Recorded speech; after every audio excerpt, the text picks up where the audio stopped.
thy will be done, on earth as it is in heaven. Give us this day our daily bread, and forgive us our trespasses, as we forgive those who trespass against us. And lead us not into temptation, but deliver us from evil. In this little beginning, I have reaction and struggle in face of the modern. And from this period when the Enlightenment is emerging in the late 1700s, really until 1963, the main posture of Roman Catholicism's leadership was one of confrontation to modern ideas. It was, if you will, a reactionary stance. And it's only at the time of the Second Vatican Council that the Church begins to find points that it can be in agreement with.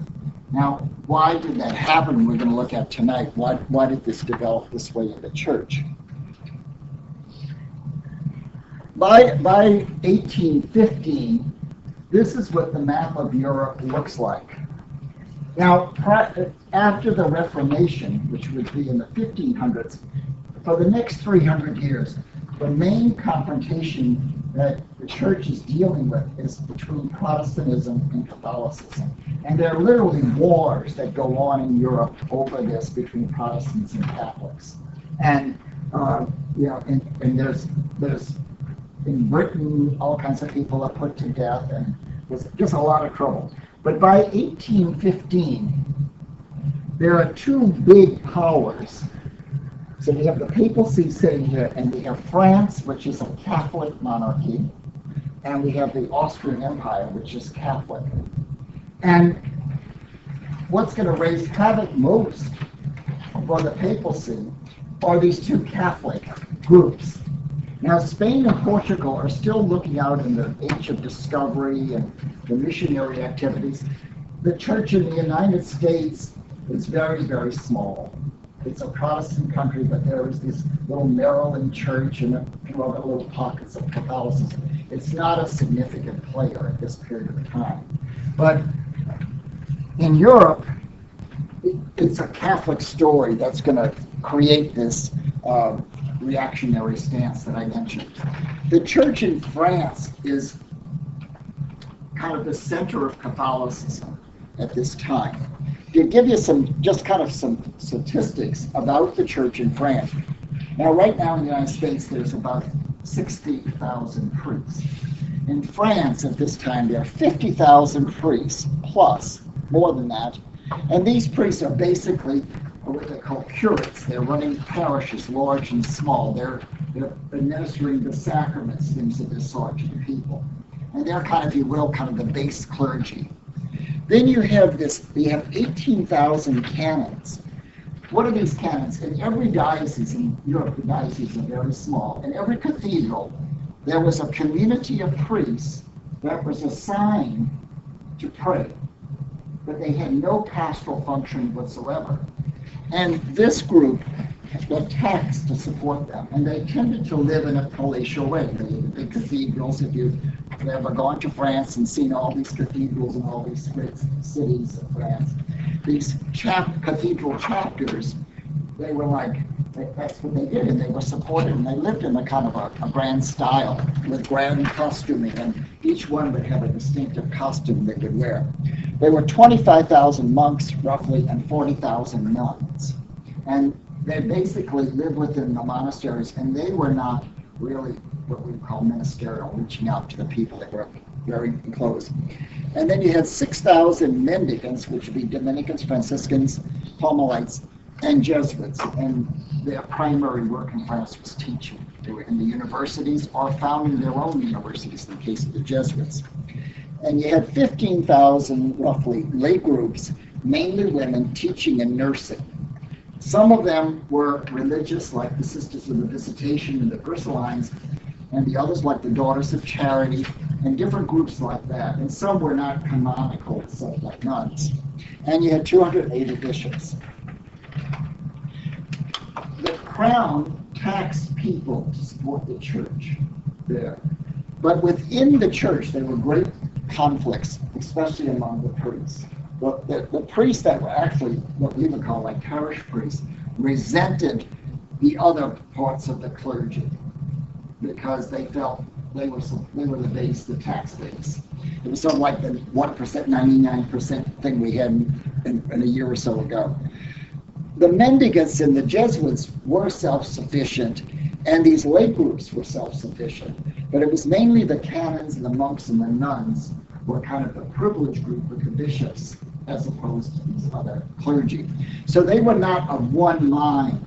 And this is important when the French Revolution occurs. There's a split in the church going on as well. Now, this little complicated diagram, which I'm not going to go through the whole thing, I just wanted to give you kind of a sense of the many factors that converge at the French Revolution. You have the royalty, who, unfortunately, at that time with Louis XVI, are pretty much a self-absorbed institution. That Louis is basically kind of living in this grandiose Versailles Fontainebleau mentality, strongly influenced by his wife, and was a very weak decision maker. So it's a kind of a self-indulgent monarchy. The society is divided into the clergy, nobility, and the commoners, the three estates, and with an idea of divine anointing of this, that this is the divine will, that it should be this way. So then you have the Enlightenment over here that is challenging this right of absolute rule.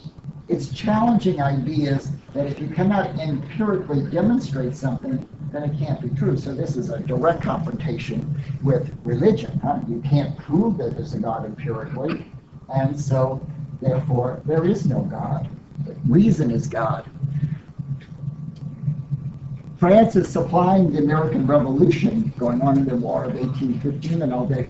And so they're money is going out of the country, and the whole country's in financial debt from previous campaigns and the way they're living. And the bourgeoisie, the class that's making the money, are being taxed for all this. So this whole unrest, you have unrest in society, unrest in the church, and it explodes into the French Revolution, the Reign of Terror, and all of these things that go with it. So in this process of revolting, if we can go backwards, within a 10-year period, this group survives. They leave the curates in the parishes, but the canons are totally wiped out, either exiled or executed. The monks and the nuns, the land's confiscated from them, and they're either exiled or executed. There's an opera with the Carmelites in it? Does anybody an opera person? The dialogue of the Carmelites. The last act of the opera, you just see it like in a shadow. All these nuns are going up and having their heads whacked off on the guillotine. And religious orders are abandoned. The Dominicans, the Jesuits, they're either exiled or they're put to death as well. So they just kind of pretty much wipe things out. These groups, often these lay groups that are nursing and teaching, survive.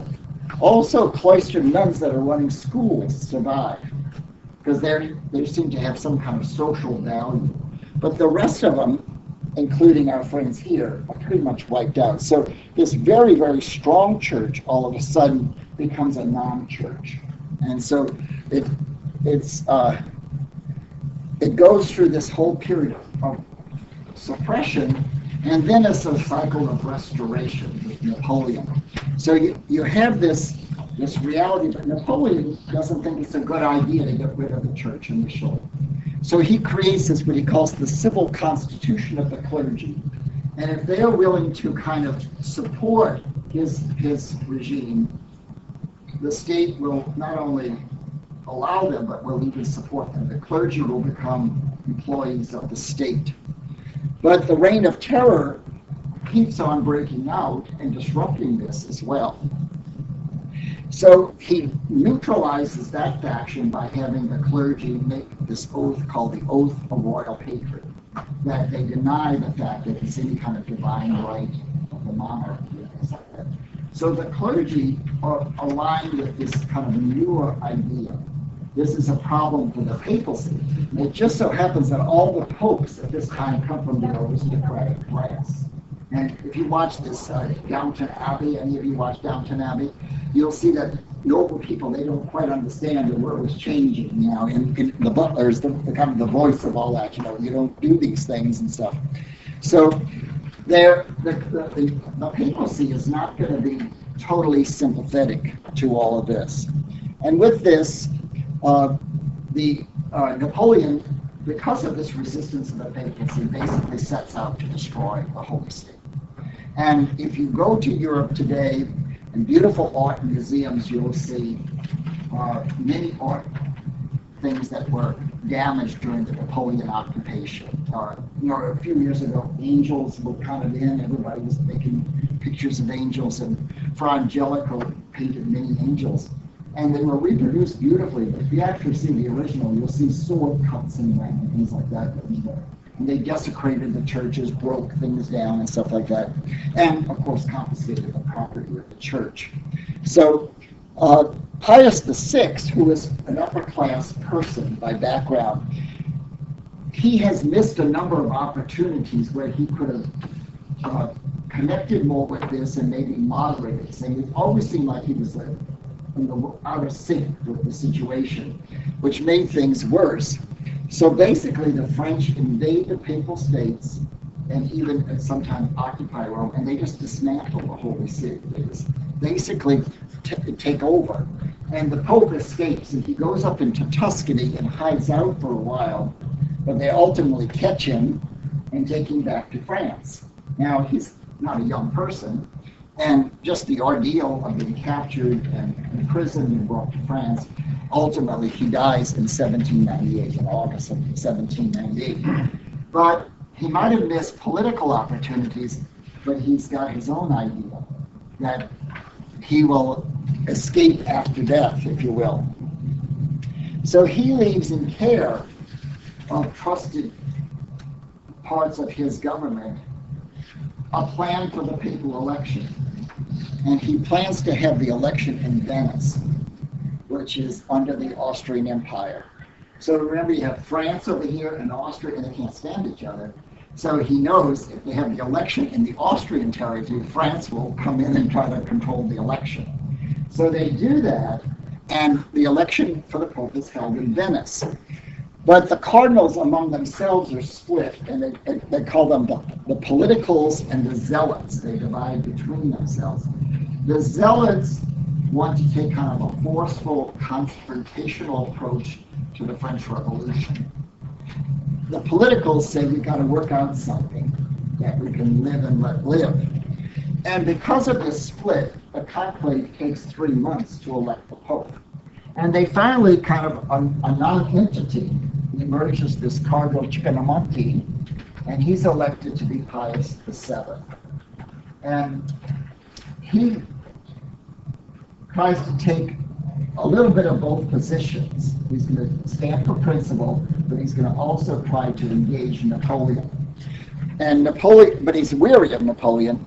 But ultimately, in his dealings with Napoleon invites the Pope to come to Paris, because the Pope has taken certain initiatives to recognize democracy. Now, this might seem very strange to us at this time, but Catholicism was strongly opposed to the notion of rule by people, the idea, because they believed in this monarchical view of society.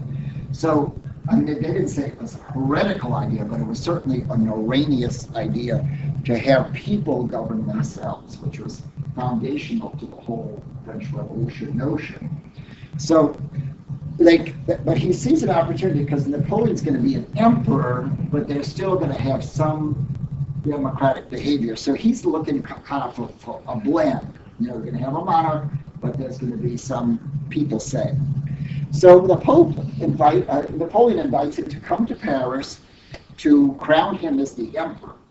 But of course, when he gets there, Napoleon crowns himself and pretty much imprisons the Pope and gets control over him.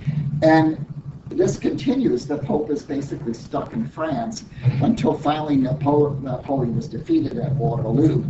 And the fallout of that is these European powers come together in Vienna in 1815, and they allow the Pope to have the use of the papal states, and it's very important. They don't give it back to him, but they say you can use what you had before. And this will be later a claim that will become difficult for the papacy. And at this time, the church really leadership is incapable of understanding to have a papacy without a state, a big state that they own. And we'll see later on that some of the popes say that this is even part of Revelation. So when all this is going on, a Franciscan, conventual Franciscan now, so he wears black outfit.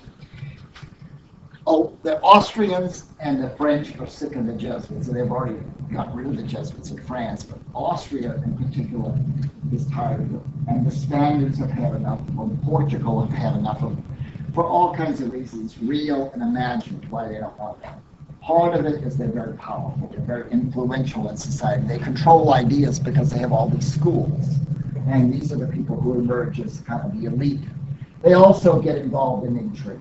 They really do. They kind of get behind the curtain and pull strings and things of this sort. So from pressure from these Catholic monarchs, the Pope suppresses the order. Now what happens to them? Most of them become diocesan priests. Okay? They don't leave the church. They just are no longer able to belong to the Society of Jesus. But Catherine of Russia and the King of Prussia, they will not implement the decree.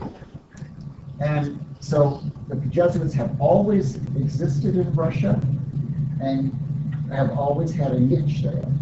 And there's still a whole wing of the Society of Jesus that knows Russia, speaks Russian. But the result of this, as the years pass by, because this is going to be a 40-year period, Pius VII is going to restore them back into existence, but there's only about 100 in Russia and about 25 in Prussia. So they have to resurrect themselves out of this small little group. By 1950, there's about 20,000 of them. So they make a recovery. In 150 years, they come back quite strong. And a key to that is this Ministry of Education that they have. But in this process of this demise, one of the effects of it is that the clergy education of the local clergy gets a big bump up because these are very well educated people. And here in the United States, John Carroll was a Jesuit. He gets in the suppression and he becomes the first bishop of the United States. In Baltimore, he's the first bishop in the United States. So he's a very well educated person, and he's a bit anti-papist. He really doesn't want Rome buttoned into American affairs very much. And actually he wants to have, when bishops are appointed, Rome wants to appoint Irish bishops because they have the language. And he's always trying to get French bishops who are much more independent of Rome to come and to resist their influence as they go along. But so Pius VII, has all these struggles, but in Germany, other things are going on. In a place called Tübingen, and it still exists, the University of Tübingen, and also in the University of Munich, a new kind of experiment, if you will, is developing. In the university, there are Germans who are saying the church has been steeped in the thought of St. Thomas Aquinas. The Council of Trent says, if you will, it's the official theology. And it has evolved in a way that it's kind of petrified. All we're doing is doing what we call reiterations. Well, St. Thomas says this, and you say, well, what about it? Well, St. Thomas says this, St. Thomas says, and it was a stagnant kind of a process. And they were saying, we're not dealing with what's going on in the modern world, the way these modern people are thinking. And this one philosopher, so some of you may know more philosophy than others, but Hegel has this idea of this dialectic between the thesis and the synthesis, that history is always in motion. There's an action, a reaction, and a synthesis, and it's always moving. And they began to look at this in terms of the development of revelation or development of doctrine. Now, a very key person who writes an authoritative book, and some people say he should be canonized just for the book, is John Newman, who writes this book on the development of doctrine. And what has been perceived as the church has always taught is now being exposed that the church really developed through time. What we understand about Jesus takes 600 years, and there's been reflections and developments and the insights.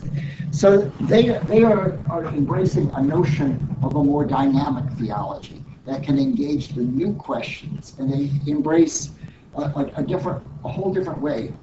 And also at this time, there's a Protestant faculty and a Catholic faculty at Newman, and they're talking to each other. And these are two Catholic theologians that are there, and they're in dialogue with the Lutherans. And they're finding, well, we're not that apart on a lot of things. And so they're looking, if you will, it's a very basic ecumenism. And you realize, not too far before that, we were killing each other in Germany. Now all of a sudden we're talking to each other. And this is holding great promise. And this will continue to the middle of the 19th century, and Pius IX, who we'll come to, suppresses it. He disbands this whole thing. He tells them they cannot write anymore. And this is such an idea is dangerous. And so it just kind of stops, because we'll see his story. Whilst this is going on in the world of ideas, Europe is starting to experience the Industrial Revolution. Now, if in your mind's eye, if you think in the Bible, the second book of Samuel, chapter 8, do you remember that the prophet there, they want to have a king? And the prophet Samuel says, don't do that. He'll tax you. He'll take your daughters for their harem and this and that and the other, sons for the army. The basis of the kingdom of Israel technologically is agriculture. And from that period of time, which is about 1,000 years before Christ, until roughly 1860, Christianity is always reflecting upon society in an agricultural society. And where there's fixed relationships, you have peasants and nobles, lords and vassals. That's the world that people live in. Now, a new technology is going to develop that's going to produce all kinds of wealth, unknown wealth. It's going to produce a middle class that was never known before. And you're going to have different divisions. You're going to have people who invest, create technology, industry, and people who work into this. And you're going to have some people who don't fit into this system.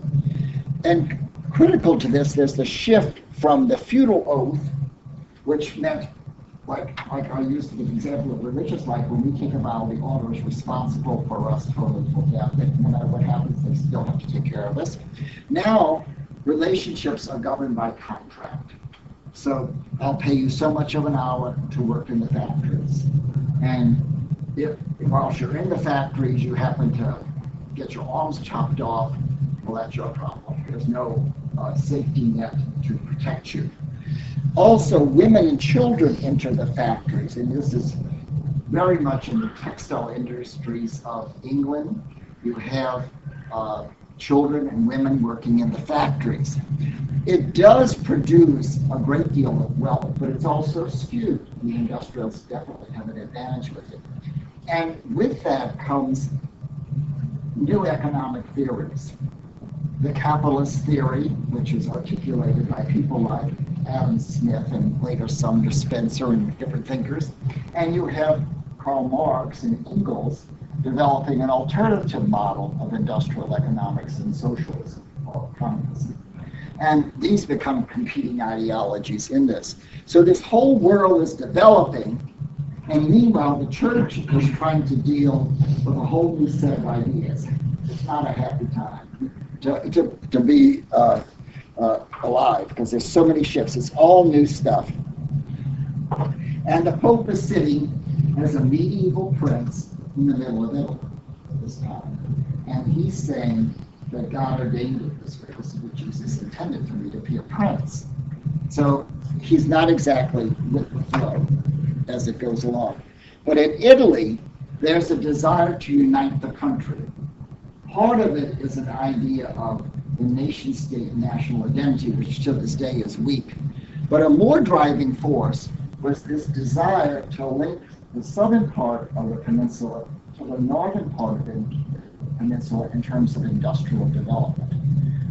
To this day in Italy, the north is much more industrialized than the south. Torino, Milan, sort of the financial industrial places.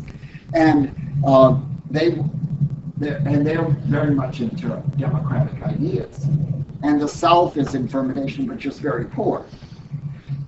Now we have a new Pope, Gregory XVI, and in the Papal States, which are governed by little provinces and stuff, there's a movement within the Papal State to in some way make it more democratic and also to allow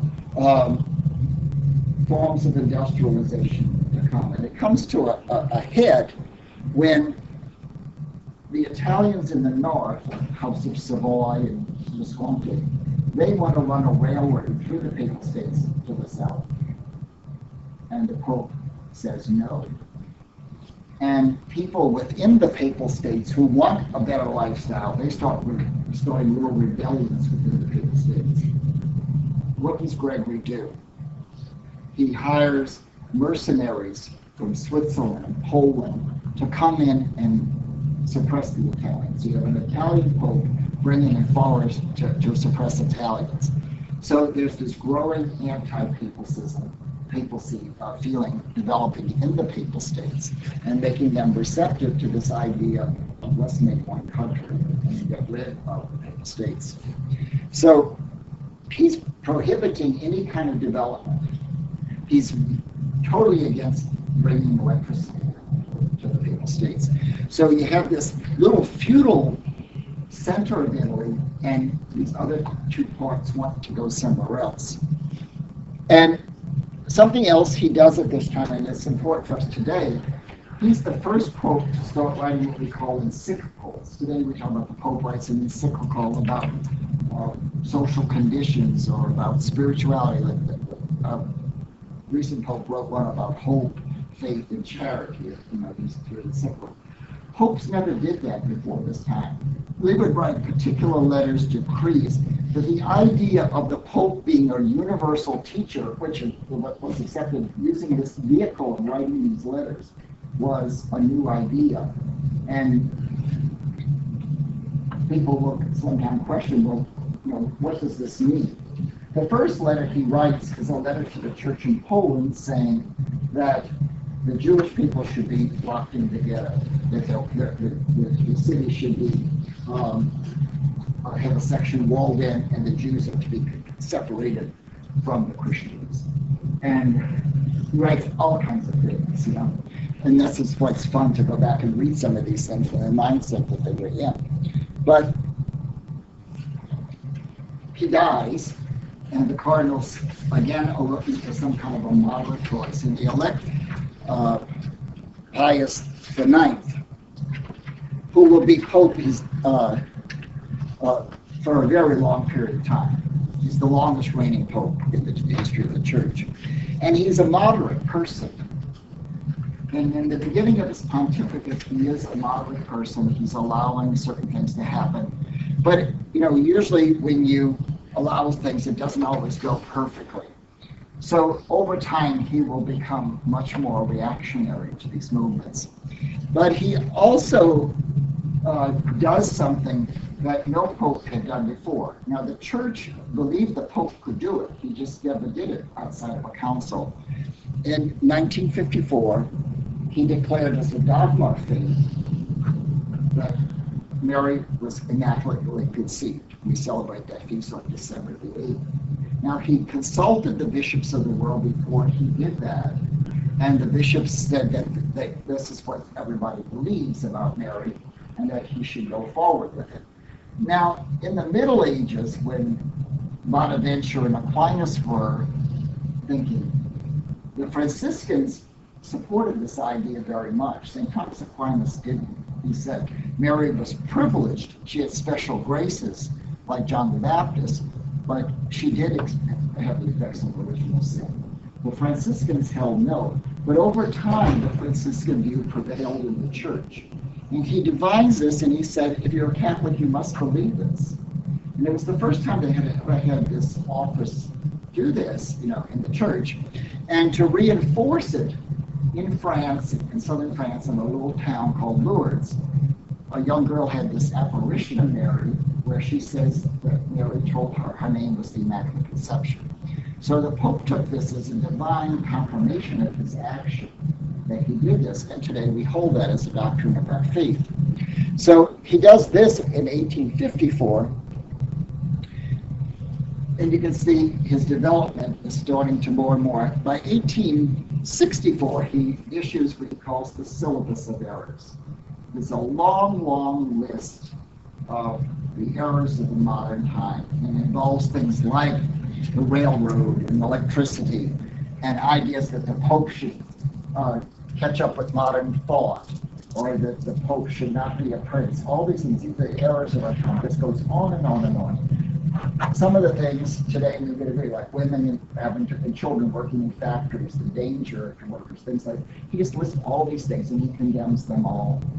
I mention this often because you'll see people who are not fond of Catholicism like to bring this up. They'll say that's there. And he did say all these things. But by 1870, the Italian troops have taken over the Papal States and they will occupy Rome. And so the troops that are protecting him, and he even has French troops supporting him, they withdraw. And when they do, of course, the Papal States collapse. One time he escapes and he goes south and hides out there for a while, and then he gets back into Rome and he's back and forth. But ultimately he loses central Italy, and Italy becomes a modern country in this process. But in this interim here, he decides that the church needs a council. With all this stuff going on, we have to have a council. And so it's going to be in 1869. Remember, he loses Rome in 70. And this is kind of the agenda that he envisions for the First Vatican Council. It's going to be held at the Vatican. And it has a criteria of 5 things that it's going to try to accomplish. The first is going to try to restate the faith on certain matters that are under attack. He's going to try to clarify what the church believes on different ideas, especially in light of the Enlightenment philosophy and things of this sort. So that's one of the goals. He wants to review clerical life and reform it. And this is a theme that constantly comes through the church councils. Let's get the priests in line. Thank God they never bother with the brothers. We leave us alone. But so that's going to be a part of the agenda. There's a big concern about marriage and the education of youth. The church had regulated marriage and education of youth for centuries by this time. Now, in these secular states that are emerging, the state is having a lot of say about what children are taught. And they're regulating marriage. They're deciding who can get married. And to this day in Europe, if you get married by the state. Then if you want to get married by the church, you get a second wedding, and this happens in my family. One of my cousins, I was a witness for. One day we go to that house, and he gets married at the city hall, and him and his wife get married. And then the next day they get married in the church. And in their marriage certificate, they have like a book, and it has the civil and the religious. And if you don't want a religious, you just get a single book in the Netherlands. And that's throughout Europe. You always have the civil marriage, and sometimes it can be a week or 2 or a month even before they have the church ready. There's 2 institutions, but the state has taken over the right to decide what's marriage and under what conditions, the age of marriage, the relationships, how close you can be related to one another, all that kind of stuff. The state is now governing that, and he wants the council to, in some way, express what the church thinks about these things and how young people should be educated. He wants to look at church-state relationships, and he says he wants to promote peace and prosperity for all people. So this is the declaration of the council. So the bishops come from all over the world where there's the hierarchy, and in that process there are Americans there, and there are about 300 bishops or so there. And the first thing that they decide, now before the council, there's a group that has an agenda they call the Ultramontanists, and what they want to do is shore up papal power. They want to centralize the church more than it has been and emphasize the papacy. And their idea is first they're going to talk about the nature of the church, and then about the bishops in each group as it's going to go along. And they start with this constitution on the church. And they begin with the Pope and the claims of the church. And they says the Roman church possesses the preeminent ordinary power above all other churches. That we are the church of churches. And this power of jurisdiction of the Roman pontiff, the Pope, truly eminent. That is, the Pope is really the bishop of every one of us immediately. He overrides the local bishop. This is in the teaching of the Catholic faith. No one can deviate from what is without danger to faith and salvation. So the Pope is kind of the definer of the church. This is the way they're developing this idea. And within that, they will declare this doctrine of infallibility, which is very controversial. A footnote, this is the first council of the church that's going to be reported in the secular press. The main reporting in the United States of the First Vatican Council is the New York Times. They will send daily reports telling the Catholics what's happening in the council. So it goes on and says, we teach and define this, the council, as a divinely revealed dogma that when the Roman pontiff speaks, that is, when in the discharge of his office as shepherd and teacher of all Christians, and by virtue of his supreme apostolic authority, he defines that a doctrine concerning faith and morals must be held by the whole church. Now, it's a very narrow definition. It's saying that under very, very, very stringent conditions, the Pope has a faculty to define what the church believes to be true. It's not separated from the church. This is what the church believes, and he is the vehicle defining this. He has to say clearly, I mean to define it this way from the chair. That's what ex cathedra means. I mean to make it as irreformable, and I mean it to be binding. So with this doctrine, later we'll talk about how it creates a whole discussion within the church about authority of church teachings. But with this, there's a split among the bishops. Some bishops leave the council rather than vote against it. Two hang in there to the end and vote against it. One of them is the Bishop of Little Rock, Arkansas. And then after it's voted in, they say, well, we weren't against it, we just didn't think it was the right time. And many of the bishops who didn't vote for it didn't think it was the right time to do this. So they're building this document. So we have the church, we have the papacy. The next step would be what? What's the next group in the hierarchy? The bishops. So, well, that would have been the logical thing, and then we would talk about the priests and the lay people. But with this vote taking place, the Italian troops come into Rome, and they're coming through the Porta Pia, and the bishops are running out of the Porta Ostiense, getting out of the city. So the council goes into recess. When does the First Vatican Council end? In 1963. It was always in session. It never was reconvoked. Remember, the Council of Trento for many years. So it leaves there, but what happens is the understanding of the church is skewed towards the papacy. It never develops all the other. And from this middle of the 19th century, there is a new emphasis role on the papacy and teaching authority that previously we had not known in the church. And within this, the Pope is teaching all kinds of things in different contexts. There's a whole discussion of what we call magisterial authority. And there are books written about this, and actually, but there's everything the Pope says, first of all, is not infallible. And there's only 2 times he exercises this, the Immaculate Conception and for the Assumption of Our Lady, which we'll look at in a minute. But, so what are these encyclicals?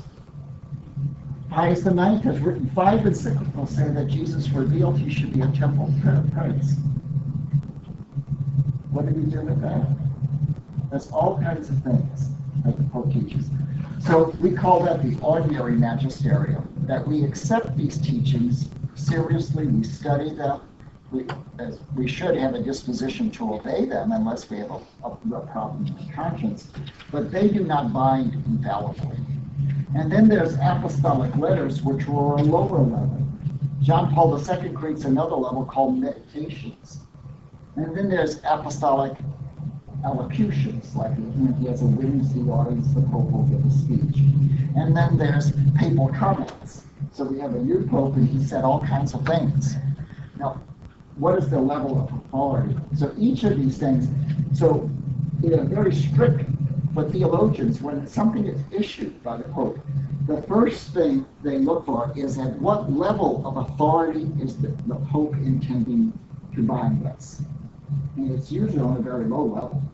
The Pope is not saying all the time. Even in controversial issues like today, the issue of women's ordination, the opinion given by the congregation is that it's irreformable. The Church doesn't have the capacity to ordain women, and that the topic should not be discussed further. That's the position. But when the Archbishop of Canterbury says to John Paul II, is this considered an infallible teaching? He said, no, it's not. It's just irreformable. So, I mean, this is theologies, linguadese. But many things that we hear the position, never has the Church defined anything in the area of morals definitively. Like different moral practices. But this whole, because of the centrality of papal authority up to this time, this idea of authority in the discussion is very, very important now, because we have to know what the Pope is intending to teach us. And if you look at the 3 encyclicals of Pope Benedict XVI, they really are about spiritual formation. He's asking us to enter into the mystery of Christ through the action of faith, hope, and charity, and applying it to our world. It's not like march in line, boys and girls, and let's go, into the future. He's asking us to grow in our faith. And so it's a pastoral practice.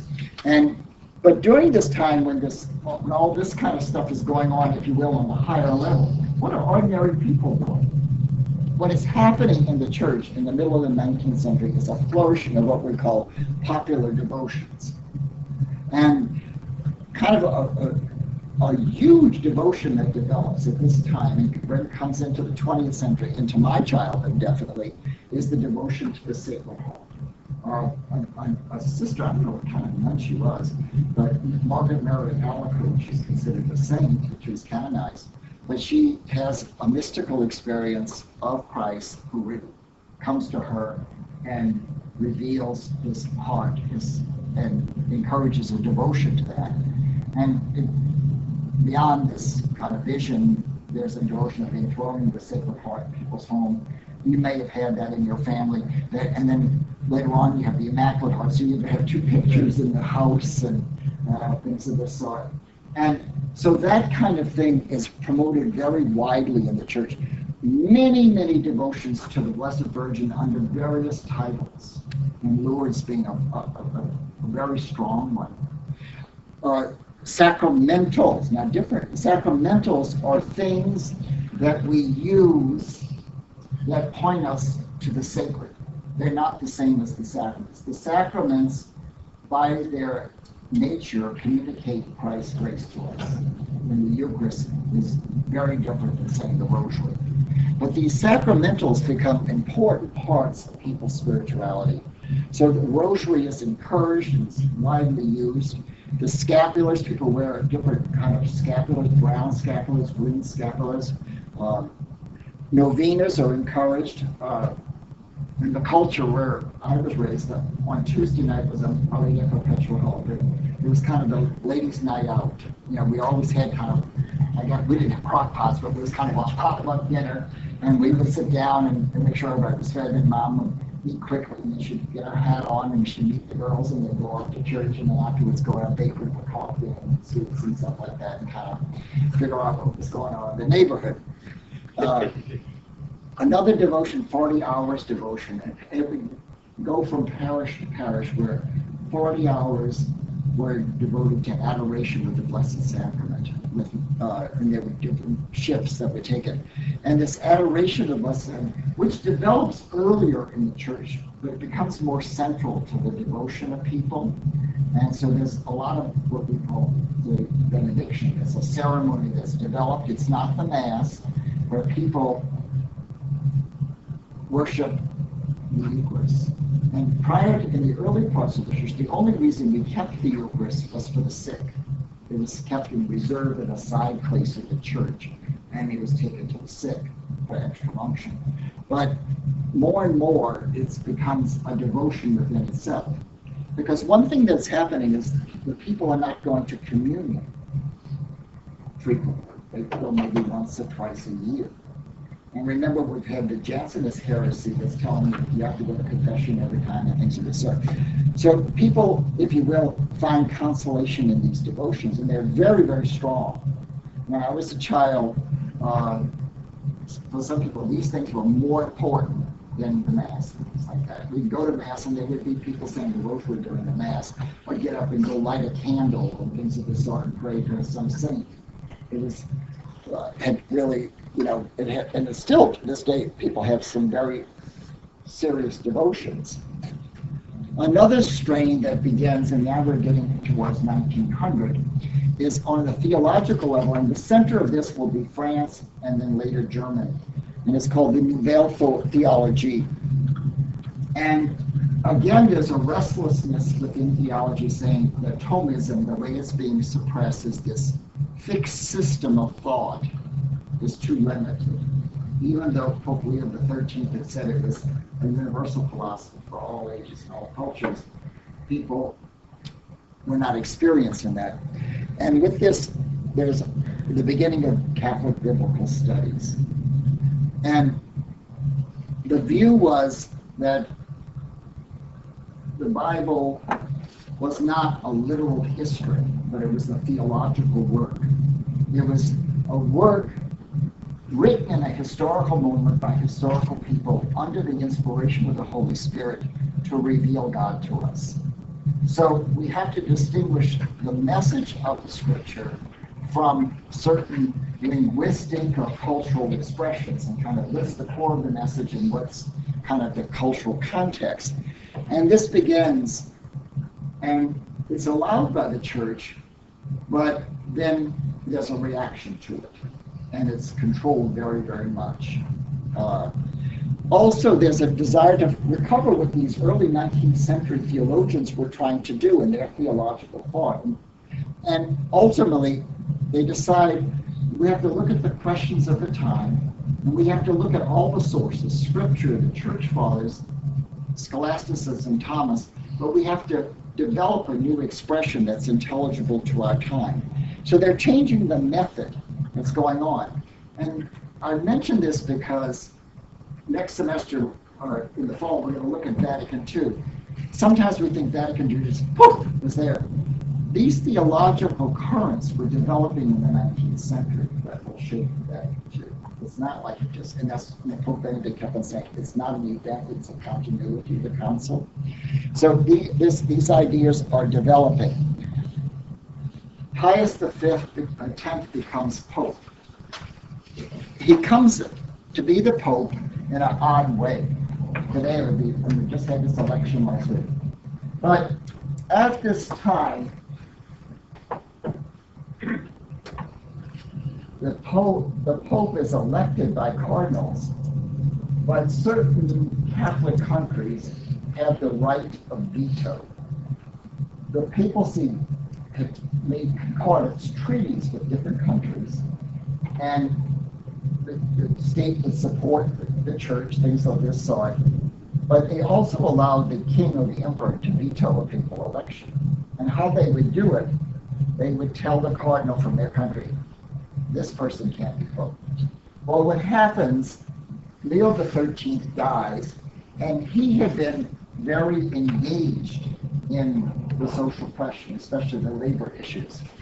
But he dies, and in 1903, Pius gets elected because the cardinal that they want to elect is this Cardinal Merrienboer, who was an experienced diplomat, and he was a very cultured man.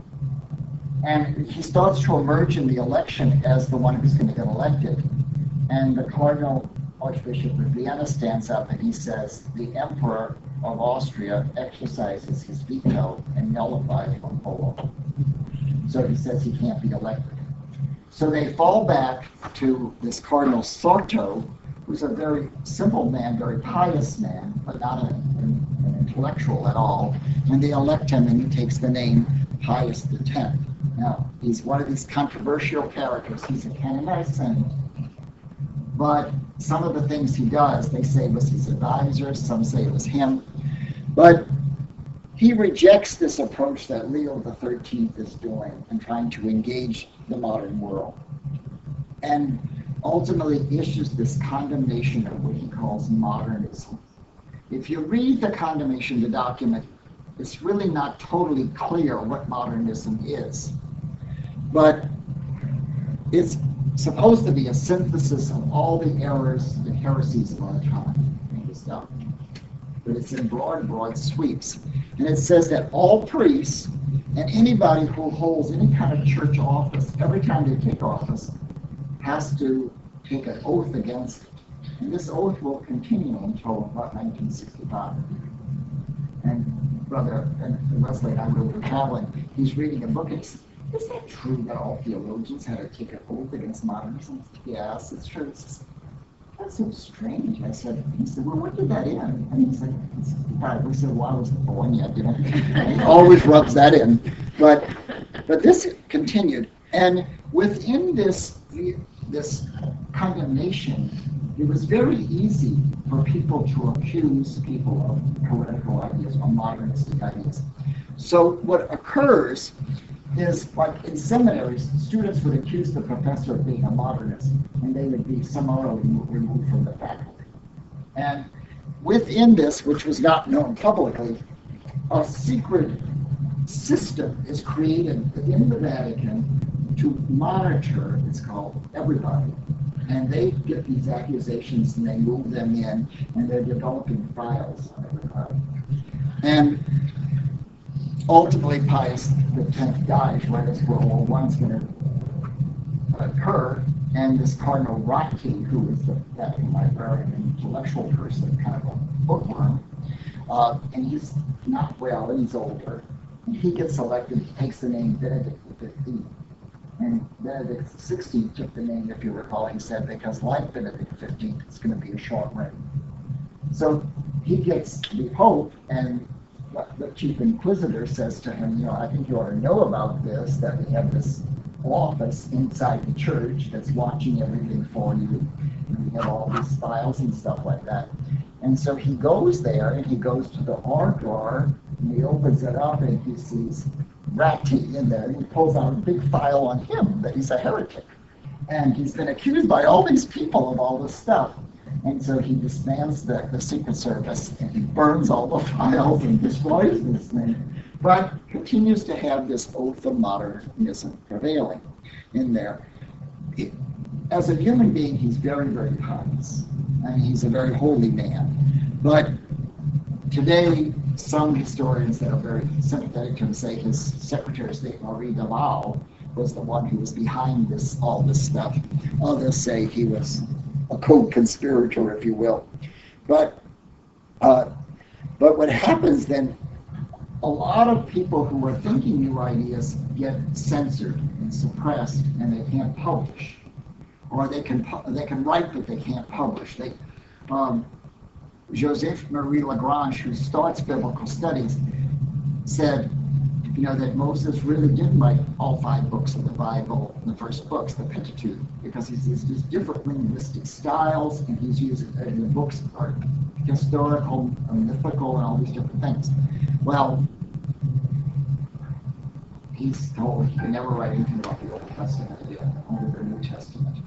And things of this sort are going on. World War I comes in, and the aftermath of it is all these Catholic monarchies are destroyed. So there's not going to be these alliances anymore between emperors.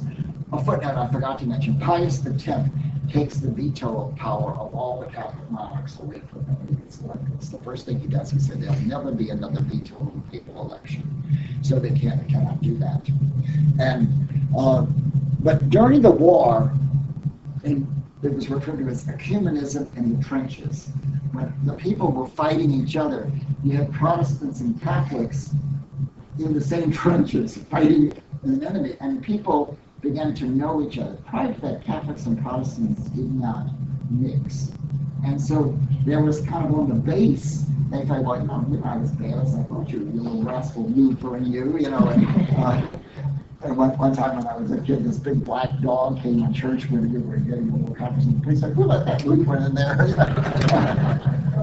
But people began to, if you will, connect on the human level. And also, after the war and the Reconstruction, a lot of lay movements started, which are under this umbrella called Catholic Action. So lay people started doing things that had been for a long time just for religious people to do, and different movements to start.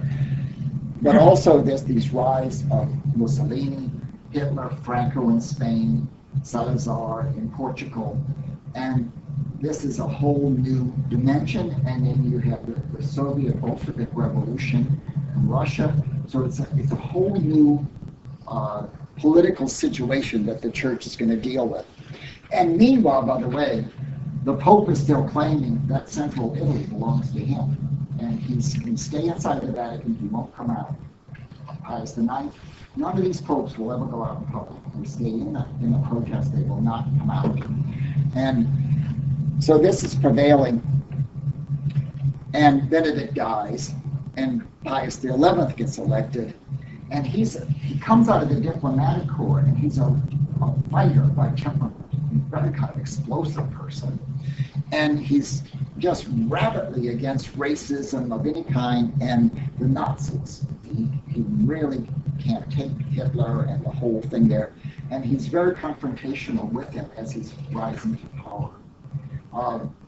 And at the time of his death, he has written an encyclical condemning him, and he dies, and it's never published. We have access to the draft, he dies. And during his pontificate, he decides we've got to resolve this Roman question, and that's when we have the Lateran Treaty in 1929 and the establishment of the Vatican City-State that we have today, this little 40-acre country that's established there, and that it'll be a sovereign, and that's it. And the rest of it belongs to Italy today. It's not disputed.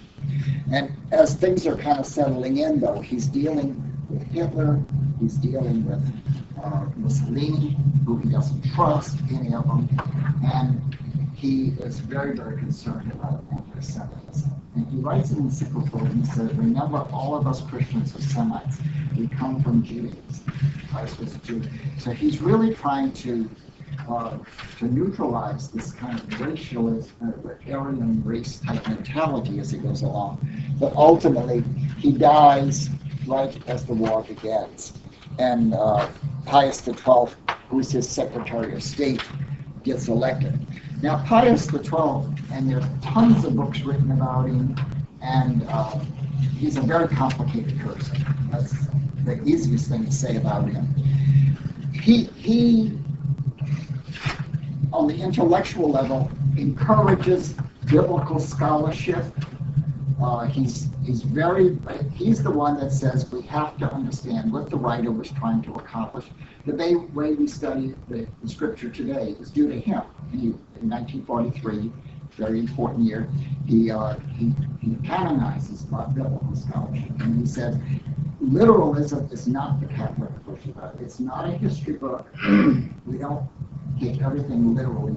We try to see the inspiration in the text. We're trying to understand the message that the inspired writer is trying to communicate to the church. And that's the way we study the Bible today. So if he will, he's a progressive that way.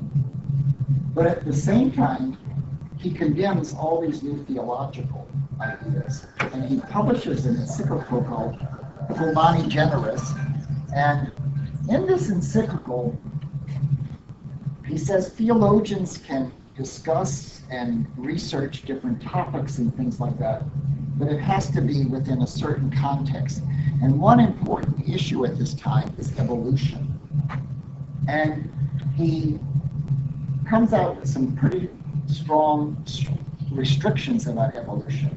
And one is that as it evolves, there had to be an intentional act of God to create the human person in this process. So we may have evolved from other, apes or whatever. I'm not a science person, but anyway, we start walking on two fours, and eventually they become Neanderthals and stuff.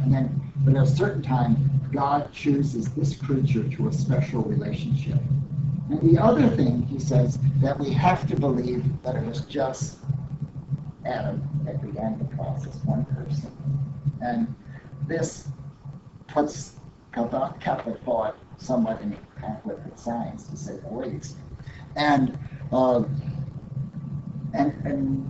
so this kind of stamp there gets it. And flowing from this, whether it was intended or not, the idea was theologians, their job was to explain what the Pope taught. We were supposed to receive what he taught and simplify it for you simple people, and kind of like translators.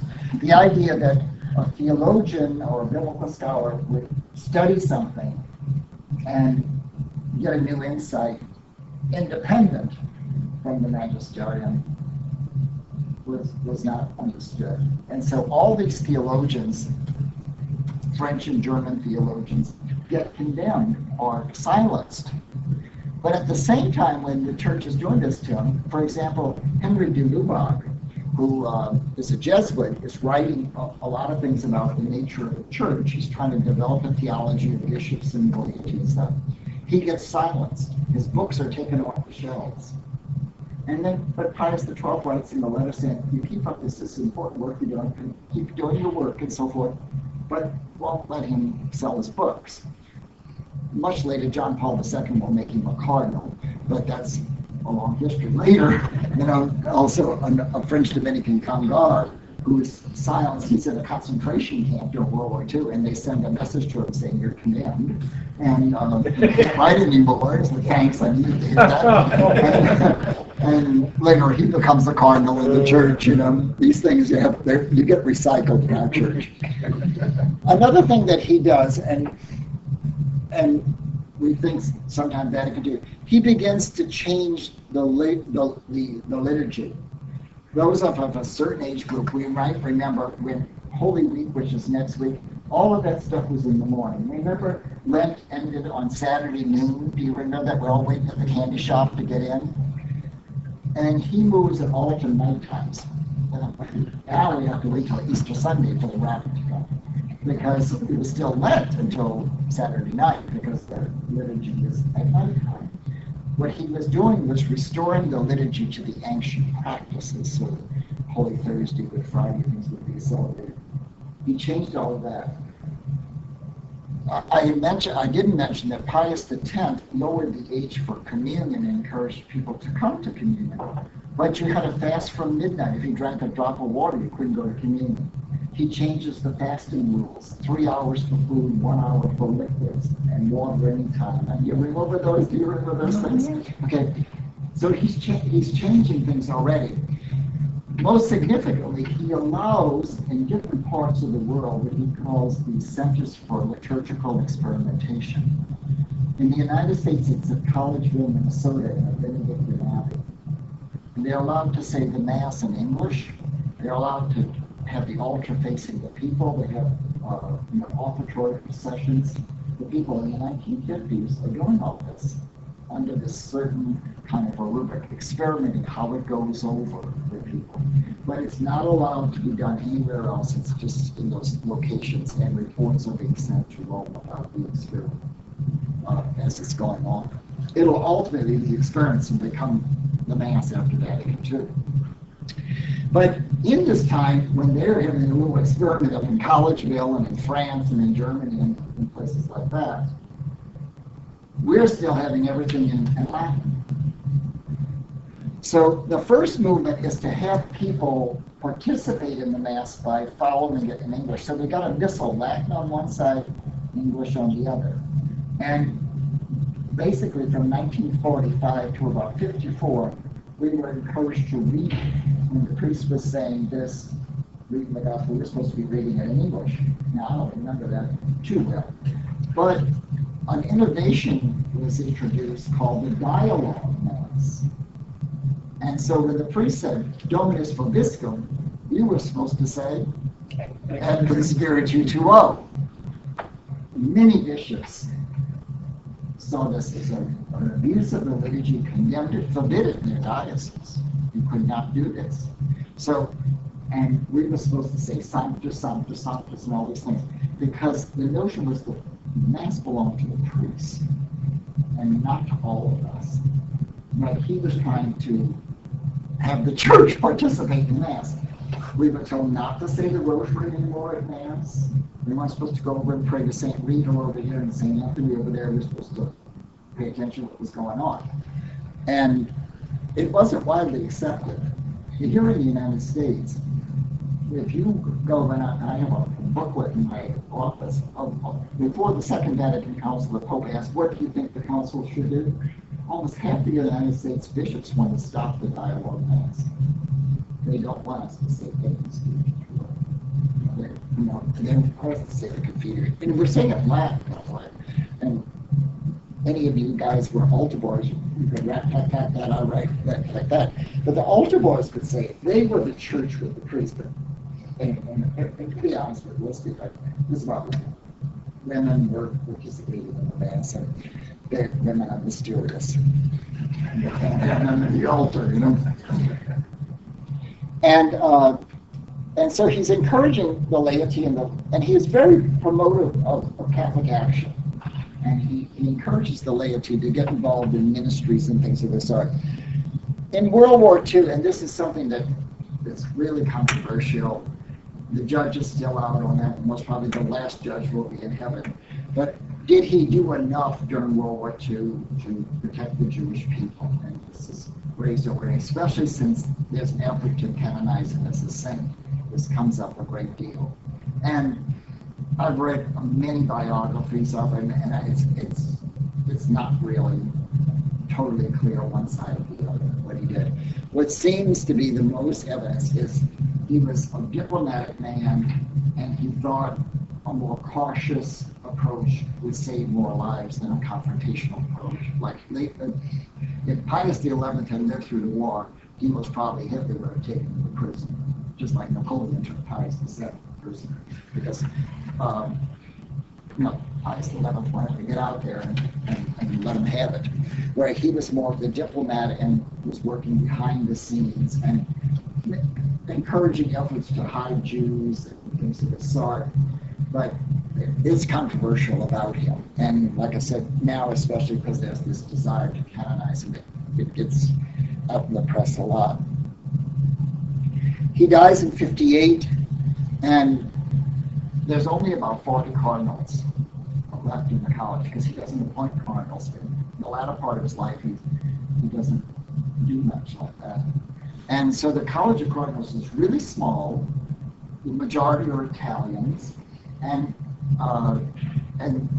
so Life magazine says there are 5 contenders, They're all Italians, the Bishop of Genoa, and they have an order.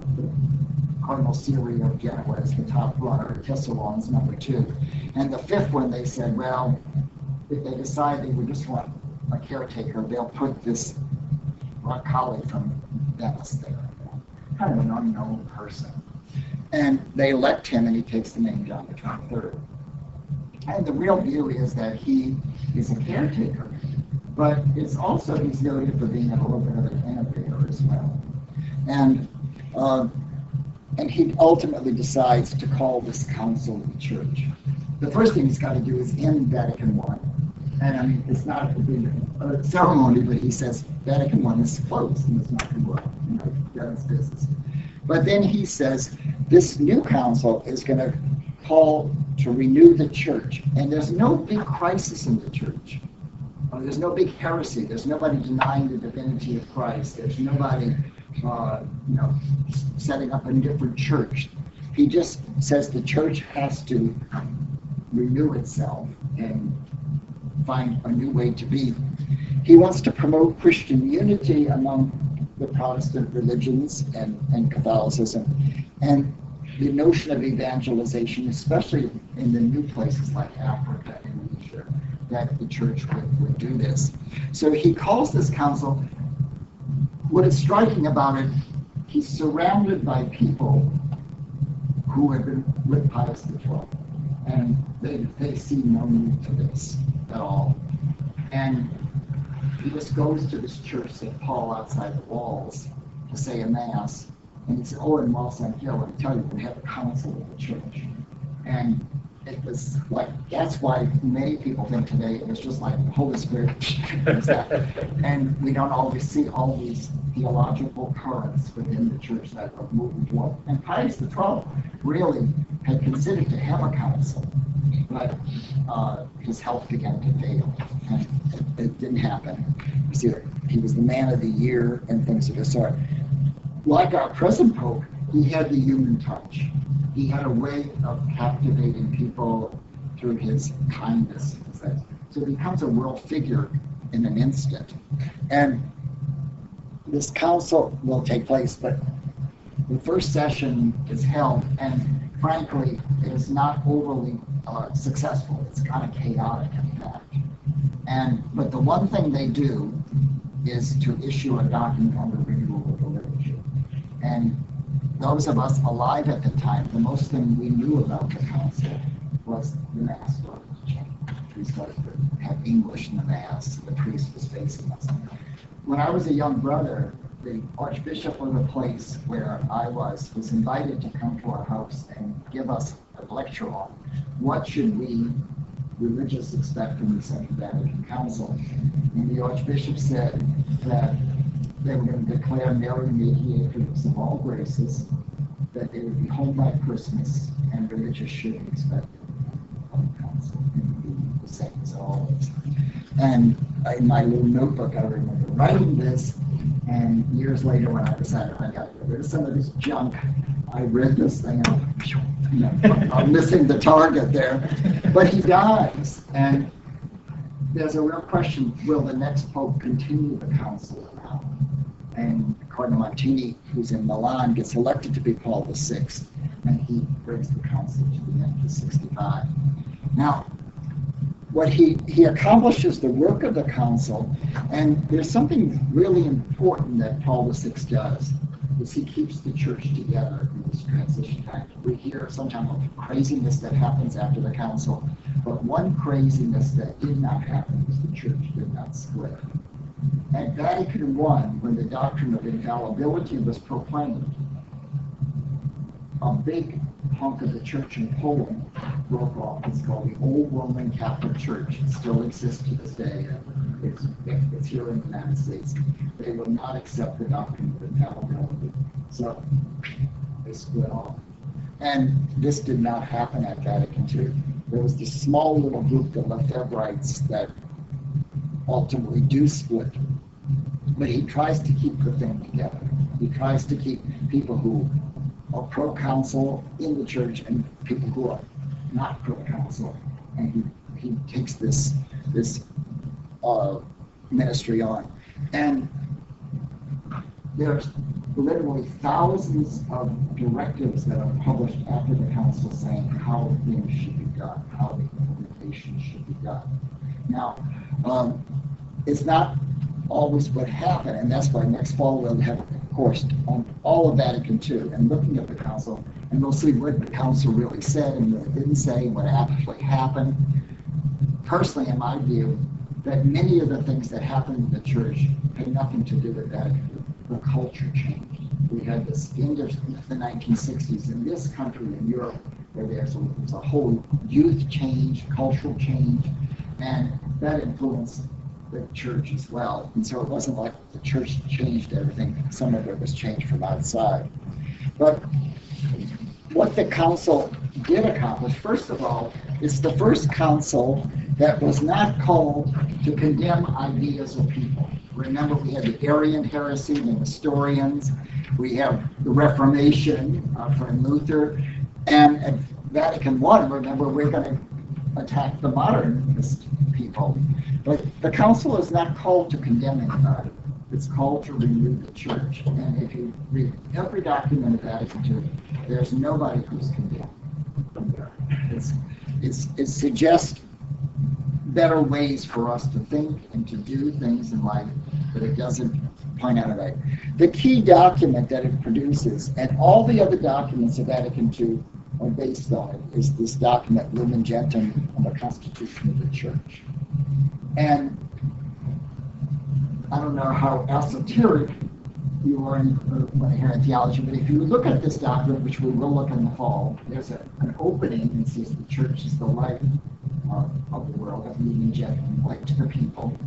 And chapter 2 is we are the people of God. Chapter 3, we are the hierarchy. The hierarchy is part of the church. And there's a huge debate, struggle in the council of which chapter comes first. The people of God are the hierarchy. And you remember Vatican I only dealt with the Pope.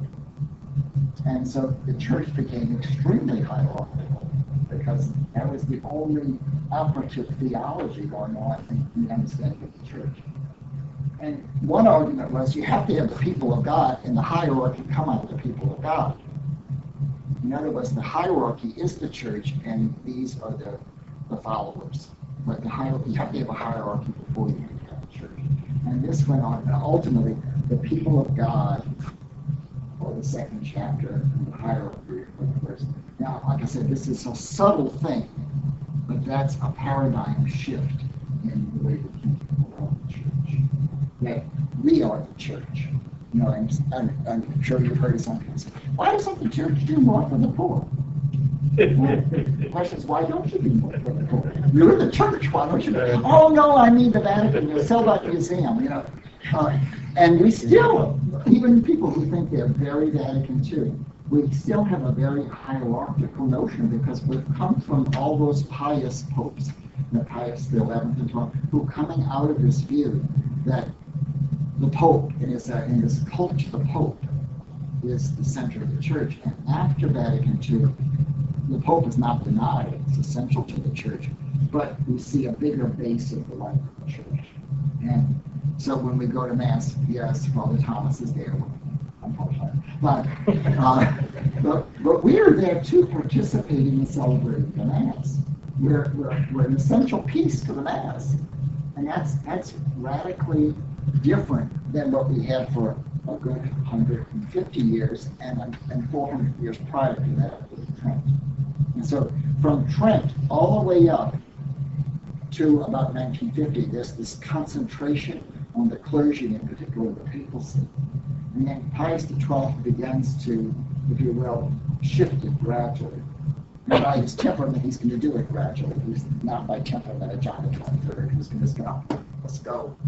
And ultimately, we're going to have this shift. And it's very, very hard. So one of the most difficult groups to deal with Vatican II was the clergy, because they were so used to being the church.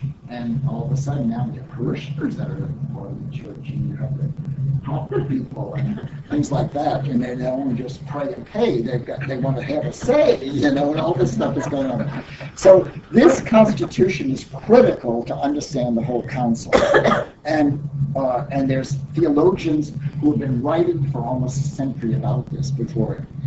The Constitution on the liturgy, the first thing they do is to change not only the language, but the whole understanding of the Mass, how we participate in it. So it's no longer a nice thing that we say et cum spiritu tuo, but it's an essential thing that we participate in. And the third constitution is how the church functions in the modern world.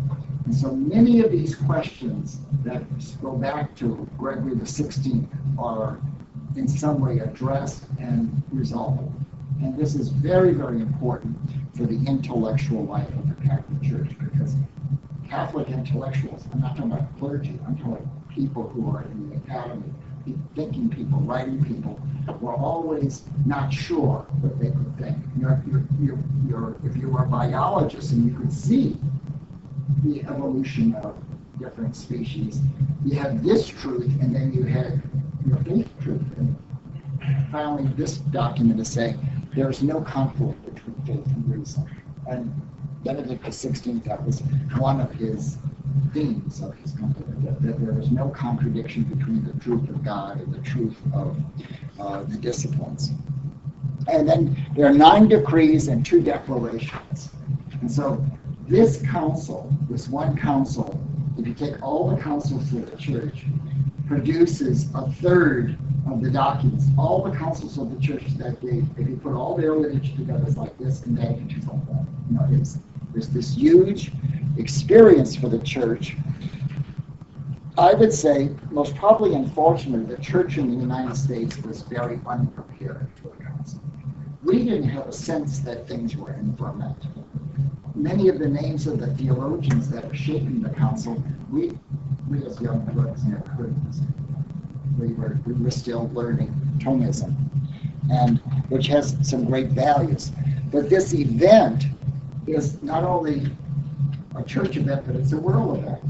And the other churches, the Jewish people, are asked to come as observers and be at the council. Bishops come from all over the world, but they're not necessarily of the world.